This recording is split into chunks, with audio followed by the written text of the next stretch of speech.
What is going on, guys? Predator458 here, and welcome back to my channel. As always, if anyone has any comments, suggestions, or anything like that, please feel free to leave them in the comment section below. Really keen on building a nice community and providing high quality content for you guys, so any help and suggestions that can help me to do that will be greatly appreciated. Anyways, I'd also like to say thank you to all the guys who have subscribed. Currently we are on 9. Small steps for a new channel. But thank you to everyone who has subscribed to the channel, and hopefully you enjoy the content in the future. But let's get on to today's video. Today we are going to be taking out the Japanese A6M2 Mod 11. This is a Tier 2, battle rating 3.3, Japanese fighter. Now,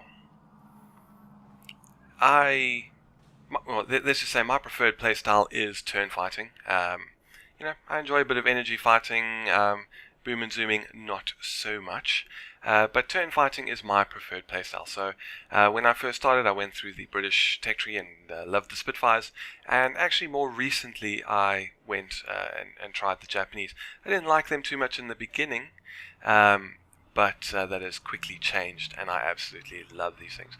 As you can see, I very quickly went all the way through Tier 4, busy with Tier 5, and yeah, I absolutely adore the Zeros. So let's have a quick look at this plane. It was a battle rating of 3.3, it's a Tier 2, maximum speed of 510. This is one of the weak points of the Zeros. They're not terribly fast in a straight line. Turn time of 17 seconds. Obviously that is the big strength of a Zero. It's a bit misleading that 17 seconds doesn't sound too impressive, but let me tell you, with this plane you will outturn pretty much anything out there, and a rate of climb then of 13.3 meters per second. So not an awesome climber, but that's not what it's meant for. It's meant to get into the thick of it and outturn anyone who is silly enough to try and turn with you. As for the armaments, we've got two 20mm Type 99 Mark I cannons with a pitiful 120 rounds of ammo. Another weak spot of this plane, if you will. And then to back that up, we've got two 7.7mm Type 97 machine guns. So you do have a backup when you run out of cannon ammo, because you will run out of cannon ammo. But anyways, guys, that's it for the brief overview of the plane before we get started. So let's head on off and find a battle. Right, guys, and welcome to the battle. We got a realistic battle on Iwo Jima, I believe it is. It looks like we are playing on the American server, judging by my ping being over 300.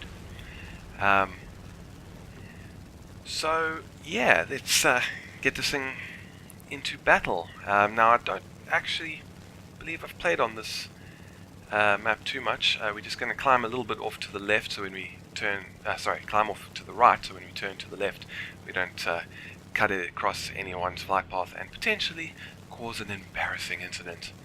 So we're going to carry on, and we're going to fly. So let me look at my teammates there. Going to fly towards the enemy fleet. You can see just off our left wing a bit. At our I suppose it's 11:30 o'clock right now. But yeah, I absolutely love these Japanese planes.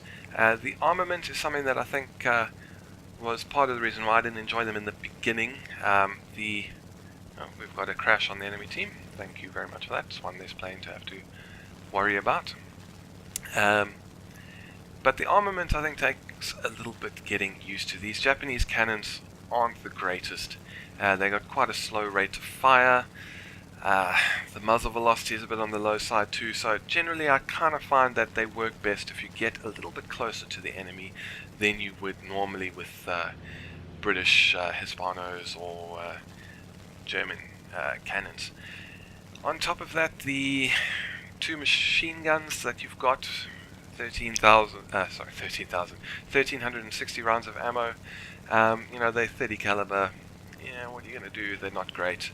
But they are there when you do run out of ammo. So we've got a dot in front of us, flying low. Maybe it looks like he's climbing up.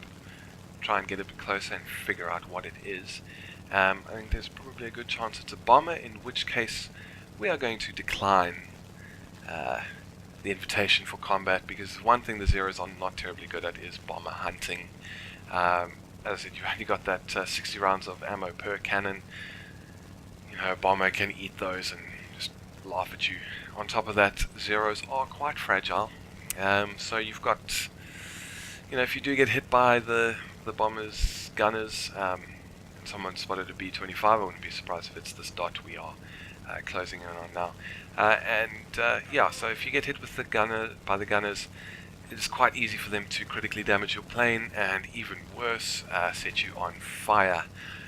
A Zero on fire is a dead Zero, quite frankly, even in arcade battles, and yes, it is the B-25. Even in arcade battles, if you get set on fire, there is a very, very, very good chance that the fire will consume your plane and you will be shot down. Whereas, you know, a lot of other planes, you know, when they get set on fire, they have a good chance, and we just lost a BF-109. Hooray. They have a good chance of the fire going out, you know. Whereas a Zero, it's pretty much a death sentence. So we're just going to move in with our teammates. I'm more moving in so that I don't wind up with the entire enemy team on my tail, rather than, you know, with the idea of attacking this guy. We got some F4U and some other Zeros moving in. So we're now going to turn around and head this direction towards the rest of our team, and hopefully find some enemy contacts. And here we go, we've got a P-47 ahead of us. Now the P-47 is a pretty dangerous aircraft. It's got what, 850 cals I think. I might be wrong. Call them out for our team. And yeah, you don't want to get in front of those 50 cals. They will shred this plane and set it on fire really quickly. So it looks like he's going after our AI aircraft here. And sorry, phone's going off. But he is a very cumbersome aircraft, if you will. If he even tries for half a second to engage in a turn fight with us, we will have him. Although they are quite tough, so they could soak up quite a bit of our 20mm cannons. But we're losing him in and out of the clouds here, and we're closing in. Now we can just sort of start to see his plane. Let's take the lead and try and put some shots into him. And we're getting a couple of hits, but nothing critical. Looks like we kind of hit his elevators and maybe his rudder a bit, that sort of area. And now we'll take some long-range shots just with the 30 cals. And that's something that I think you should kind of do with this plane, is at longer ranges, use the 30 cals. Even if they're not going to do much damage, a lot of players tend to break off, and you know, even if they're pulling away from you and you can get a couple of hits with the 30 cals, they might do something stupid and start turning and then blow their energy. So we'll take some poor shots, and at this Hellcat we got a critical hit, and there we go, he's on fire. That is brilliant. That should be our first kill. We're going to break off of him. No need really to follow him down. Just keep an eye on him, and there we go. We got a kill. Brilliant. So now we're diving in on this arcade clusterfuck. Unfortunately for us, we are engaging them over the enemy fleet, which does give the enemy like a lot of AAA coverage. So we got to try and keep moving, which shouldn't be a problem with this many aircraft around. And we're just blacking out a bit now and trying to find a target. So we're going to turn off to our right and engage. I think this is P400 here. No, P40. We'll go on to this guy. Take some shots into his left wing, but nothing critical. And this is the exact kind of situation that Zeros are brilliant in. A couple of more shots, and there we go, we took his wing off. Brilliant. So now we'll come around onto this P400, and we've actually run out of cannon ammo, so we're just going to start peppering him with our machine guns. And as you can see, they just do nothing at all. We did damage his elevator, and we are taking some hits from AAA. We've got a P38 coming in, and we're not going to... Yeah. Who to go for next? So it's actually this P38 has turned in on us. or turned in front of us. So let's take the lead and annoy him with the 30 caliber machine guns. I haven't really used these things too much, so my aim is a little bit off, but there we go, getting some hits. You see, they just do nothing. The smart thing, and we've got some fire coming in from behind. I think it's probably a teammate, but let's get out the way because we got the assist, because yeah, the hit from the teammate will still do a lot of damage. So back onto this P400, and I think we've damaged his engine quite nicely. He's smoking and leaking oil, and you can see the oil all over our screen. And it's a bit difficult right now to keep track of where, what traces are coming from where, you know, whether it's an enemy or this AA, or teammate for that matter. But anyway, it looks like this guy's trying to break off. We'll keep putting shots into him. Our engine is now overheated. We've got the countdown timer. So we're going to throttle back and cool that off. And now we've got a P47 coming in, taking the shots. Let's roll over and get under his guns. And there we go, engine's back into the amber. So we are good to start throttling up again and going after this P400. It looks like he's trying to disengage. His plane's obviously in no condition to go head to head with anyone. And we've got a B-25. Okay, he's not coming in. I thought for a second he was diving in on us, which would not be a good thing. So just keep an eye on this P47, and he's coming back for another nibble at us. We'll go straight at him and then again roll over and go underneath his guns. And he's doing exactly what he needs to do, you know, getting some separation, and then flying away. So we can't really do anything to him, but he looks like he's now got a Corsair on his tail, and he's into the ocean. And we're closing in on this P400. I think this would normally be a faster plane than us in ideal circumstances, but he's got his flaps out. I think his engine is probably still running, but it's completely dead. You know? So he's just trying to keep it flying as long as possible, and we'll get some more shots, try and maybe get his pilot snipe, but we're damaging his right flap and his fuselage. And you know, we could probably leave him alone. Probably could have left him alone a while ago. I don't think he's going to make it back to the carrier, and even if he did, he would have a fun time putting it down. And there we go. Kill number 3. So not a bad round. As I said, and I think it was the first realistic battle video I ever posted on my channel, which was the Spitfire something or other. 3 kills tends to pretty much be where the fun stops for me. And yeah, we've taken some damage, but there's not too many enemy planes left. I want to go back and rearm and refuel in case we do get the opportunity to go head to head with someone else again. And I'd like to have more than just 103 rounds of machine gun ammo. Unfortunately, this enemy fleet is between me and the runways that we have. And the Corsair has been set on fire by the P47. He at least has a decent chance of it going out, but I mean, this is realistic, so there's also a very good chance he will die. And we've got a B-25 in front of us, and that's not even something I'd want to go after with a full complement of cannon ammo.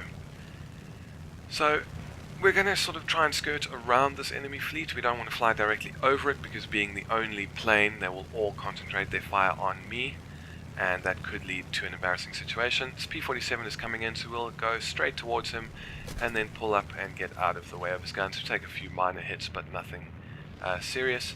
Let's see, I'm considering diving down on him, but he's looking very slow, so this Zero behind him has probably killed his engine, and I don't want to kill steal. And there we go, he's on fire, so we will just keep an eye on him, make sure it doesn't go out to me, doesn't try and get his guns on target, but I don't think he's got nearly enough energy to even think about getting his guns onto us. We've got this B-25 coming in. Again, I'm not sure if this thing's got guns on the front, but we'll just try and get out of the way. And I think those are the last 2 planes on our team, so we're gonna got a couple of guys who all look like they've taken off with fresh ammo, so we're just gonna carry on flying towards our runways. This B-25 looks like he's turned around. So I'm not quite sure which runway to land on. We've got one right in front of us, which would normally be the one you'd go for, but this guy's only 2 kilometers out, and if he does have guns on the front and he sees me putting down, he may firewall the throttles and come straight towards us to try and get an easy kill. So I think that Corsair behind us is actually the one that was set on fire, and our Kai-45 Otsu has just been shot down. So yeah, that Corsair does look like he did manage to survive. Looks like we've got a 0 here to our 7 o'clock, who's going to put down on this runway right here. We've got about 4 kilometers here. He's got some teammates on him, so I'm not in a terrible rush to put down. But I think we're going to make the turn and we'll land on this runway at our 3 o'clock. But I highly suspect that by the time we land, it will be all over. But yeah, so I've quite enjoyed this match. I'll definitely think I'll be playing some more Japanese planes. They really suit my playstyle. They are fragile. They are definitely vulnerable if you know how to fly against them. But that's nonetheless, they are very, very good fun to fly. And the Kai-61 managed to shoot him down. So let's put on our victory smoke and touchdown for our victory landing. Now, something I've got to be a bit careful on here is, for a long time I used the sort of normal simple controls, which meant W and S was my throttle, and page up and page down was control the elevators. I've recently changed that, so W and S is elevators, left shift and left control are for throttle, and very often I land and just out of habit I press S to apply the brakes, and I'll end up pulling the plane up very sharply. So that's the end of the match. We have won, and I got Terror of the Skies. Brilliant. So let's have a quick look at the results. First place for the team. All well and good there. Have a look at those medals, not too many of them. You can see I'm currently reaching the Kai 200. So as I say, first place for the team, 51,975 Silver Lions. And there we go, we got Shadow Strike Streak times 2, Professional times 2, Win Streak times 3, Terror of the Skies, and On Hand. So yeah, I had good fun in this plane. I'll definitely be bringing some more Zero footage in the future, as well as maybe some higher tier planes. I haven't really tried the Kai-84s or the N1Ks. But anyways, guys, thank you very much for stopping by. I hope you enjoyed the video, maybe considering subscribing or hitting that like button if you did. If you did enjoy the video. But anyways, this is Predator 458 signing off, and I will see you guys next time.